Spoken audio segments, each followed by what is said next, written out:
Hey people, what's up? It's after credits, and guess what? We had already filmed this, and then the audio came out like a dog whistle, so we're doing it again! We were talking about Captain Marvel, 21st full length for the MCU. It's the appetizer to Avengers Endgame, starring Brie Larson as a woman who is part of a noble warrior hero force called the Kree.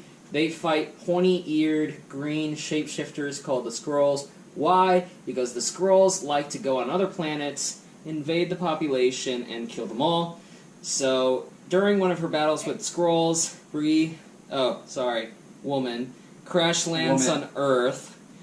Circa, I think, spring of summer 1985. She meets up with a young Nick Fury, and by doing so, discovers mysteries about the Kree, the Skrulls, and herself. I fell asleep when you were talking about that. Did you fall asleep during this movie? I almost did. The guy next to me fell asleep. I spent a long time looking at the menu because we saw it at that new Cinemark, and like halfway through, I was getting really bored, and so I was like looking at the menu like, I might order something, and then I decided not to. I ordered something. They waited till about half hour into the movie to give it to me. They gave me the wrong burger, so I took it back, and then I had to wait for another 20 minutes to get my actual burger. The food was pretty good. And it was the wrong order yet again. They decided to put mayo on my shit. They were too busy DCGIing everybody's faces. Yeah. This is a prime example, by the way, of black don't crack. Yes. Sam Jackson legit looks great DCGI'd. But Coulson looks weird. Coulson looks like Michael Jackson. This is what... The CGI in his face was so distracting. You either cast Clark Gregg and just say, this is Clark Gregg. He looks the same. We don't care. Or, and this, I know this is like a radical concept for the folks at fucking Marvel, you can cast another actor as a younger version. You don't have to do this weird, like, freak show. I appreciate this movie as, like, a mix of a bunch of Marvel things. Like, it's kind of Thor, it's kind of the Incredible Hulk, it's kind of Guardians of the Galaxy, it's kind of a Sundance indie drama. Is it? And it's kind of a fucking, like, Saturday morning cartoon. I don't know why, I kind of dig it. There's a part in the movie when I realized that if I were directing a Marvel movie, I would fuck with people so hard, and I feel like this movie does the same thing. I think the thing that bothered me about it is I didn't know what the take was. You didn't know what the take was? Because it's like you said, it's just a bunch of, like, other random ideas put together with, like, no real personality. Oh, I think there are multiple takes in this movie. That's why I don't like it, because it's like... Do you need just one take? You can't handle more than one take? No, well... Is it too much to take? None of the takes are well done enough for me to, like, care. I would have liked some sort of consistency. There's a sort of, this is a girl power movie and fuck you, we don't care take. There's a take that is the MCU take, which is, when should we use power? There's also the... It doesn't matter what face they have, it's what they do that matters. It's an immigration movie. Yes, yes. Same with Ragnarok, same with Black Panther. It's all Ben there. Mendelsohn was the best part of the movie. Oh, fuck, nah. By far. Nah, I don't like Ben Mendelsohn in this one. Oh, when he's like... so lame. I think that works, though. You know, the rest of the movie one was thing lame. that needed CGI was fucking Ben Mendelsohn. I liked that there were guys in suits. That makeup was just so distracting. I liked that there were guys in suits, and it looked like a weird, like, old Star Trek episode. This is one of my favorite moments in the MCU ever. Just them sitting on a table on a farm with, like, a handheld camera, and you realize that you're watching a movie about space aliens, and the directing style is of, like, a Sundance indie drama, and you're like, God damn it, you will take this seriously because you've been watching 20 other movies in this series. God damn you, you will believe an alien can sit at a table. The goddamn 90s nostalgia. Like, that's fucking awesome. No, because it was yes, it was so lazy. Yes, it's in your face. And I realized that if I were shooting a scene at the third act, I would fucking toss No Doubt in there in a heartbeat. Why? Because that shit's hilarious to me. But it's not, like, particularly, like, well done. It would be one thing if it was, like the use of the Led Zeppelin in Ragnarok, or the Fleetwood Mac in Guardians 2. The entire movie's build up to those moments, and it's satisfying. In this movie, it's I'll give you Ragnarok. It's Fleetwood just Mac just seems like a lazy ripoff. No, but that's fun. Gimmick they had in the first movie. And it was a gimmick in Guardians 1. No, but in Guardians 1, for as hastily as explained it is, the songs are because of Peter's relationship with his mom, and that is his connection, and that is their justification, and it's whatever. Okay, and justification in this one is that it's the 90s and it's girl power and it's fuck so, you. It's so 90s lame. girl power and fuck you. It's so lame, fuck though. you. I complained about in Black Panther how it felt like too many MCU connections. I really felt that in this. It's like, did we need like the whole Avengers tie-in at the end? It's like, no, that's stupid. Yes, you did. I actually think those little moments, as corny and stupid as they looked, they do benefit a greater purpose. This is a movie with 5 story writers, so I get where the mishmash of multiple takes comes from, but for the most part, the takes that I stuck to were well made. I think Brie Larson's doing the goddamn best with what she's got. Sam Jackson and her have glorious chemistry. I thought the jokes were you are terrible. Crazy if you don't think Sam Jackson and her are the fucking jokes were amazing. terrible. Like, what does your mom call you? She calls me Fury. Like, it was so... That's fucking hilarious. It was so lame. Because it's so built into this character of Fury as like this myth of a guy named Fury that is partially self-created and is partially brought on upon him by the fact that he's Sam motherfucking Jackson. That's totally Marvel, and that's totally part of that character. Again, as corny and stupid as it may be, it's all serving character. I like the ones that aren't, like, so focused on, we have to build up to another event. I like the ones like Ragnarok And or this Iron one Man doesn't. or Guardians that... But the whole movie is like, we have to set up so this character can be in Endgame. That's essentially why this movie exists. No, here's the issue. The movie doesn't exist because of the plot. The plot doesn't fucking matter. It's a small-stakes story about a chick who's trying to figure out who she should fight for and why.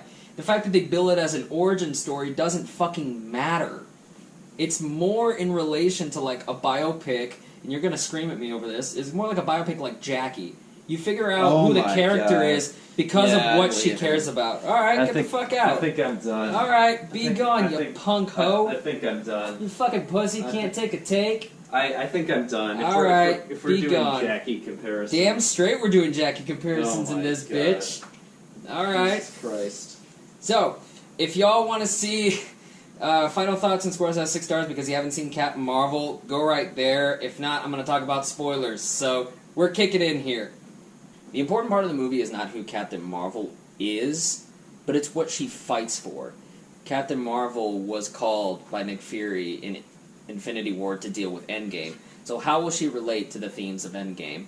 Well, Endgame is all about the Avenger, the person who is responding to an act of wrongdoing and correcting it.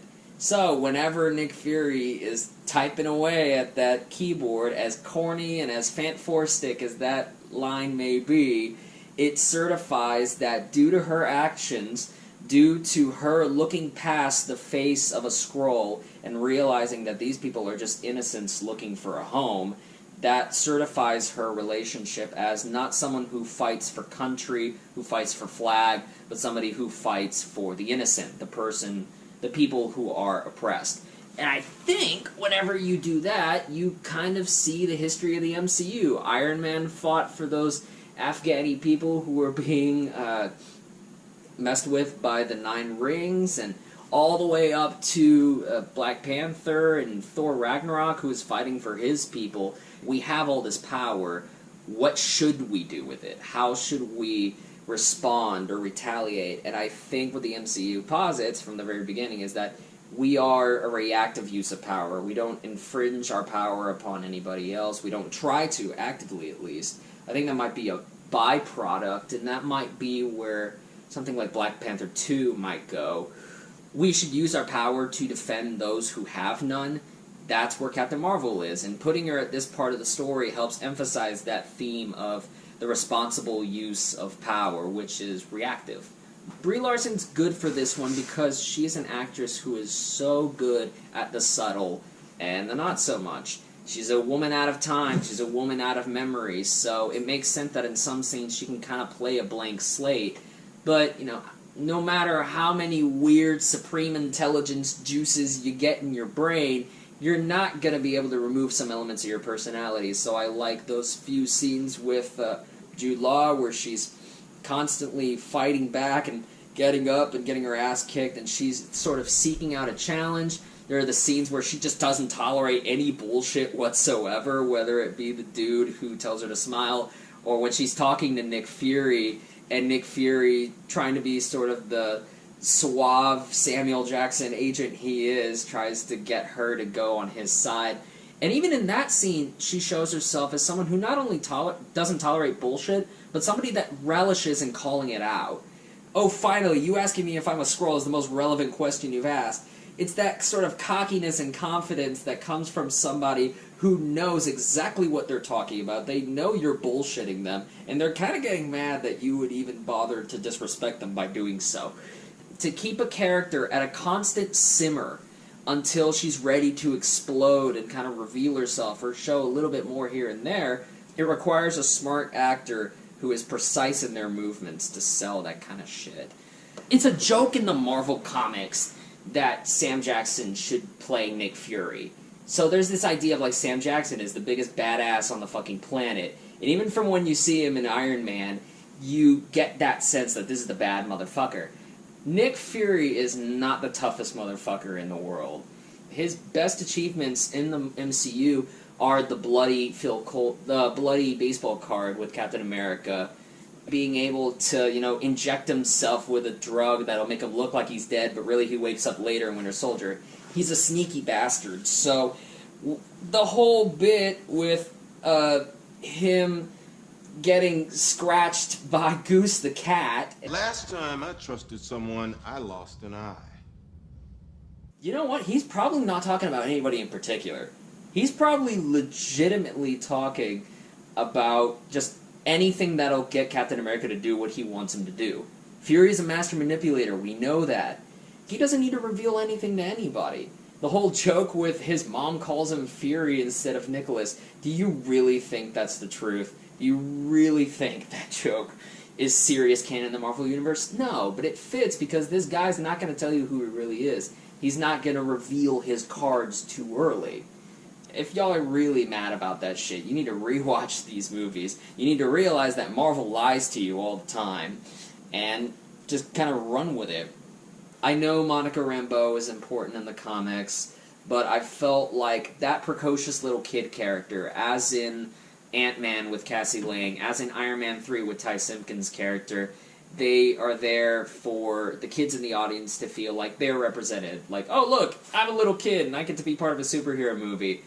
In this one, I felt like it distracted from the friendship between Maria and Carol. This movie has a technique of showing you the emotion first and then kind of showing you what led up to that. So when you get to see how she feels about... she knows that her commander is the most important thing to her, but she doesn't know why. So you get that revealed to her later. You see that her and Maria have a relationship and they're best friends, but you never really get to see the pieces that build up to that. I mean, you see it in flashback, but when you actually have the character there, I feel like you can take away from the cute little kid that wants her mom to go into space to fight aliens and potentially die. I'm pretty sure this movie takes place in the spring and summer of '95, because Mallrats wasn't released till October, and neither was Smashing Pumpkins' Melancholy and the Infinite Sadness. So if the scene we've got with Stan Lee reading his part for the cameo in Mallrats, which, sweetest thing in the world, can be the creator who was so inspired by these guys' comic books and who lives their life with this fandom, to see them pay homage to you as a fellow creator, it's a sign of respect, and I can understand how you would break down crying over that.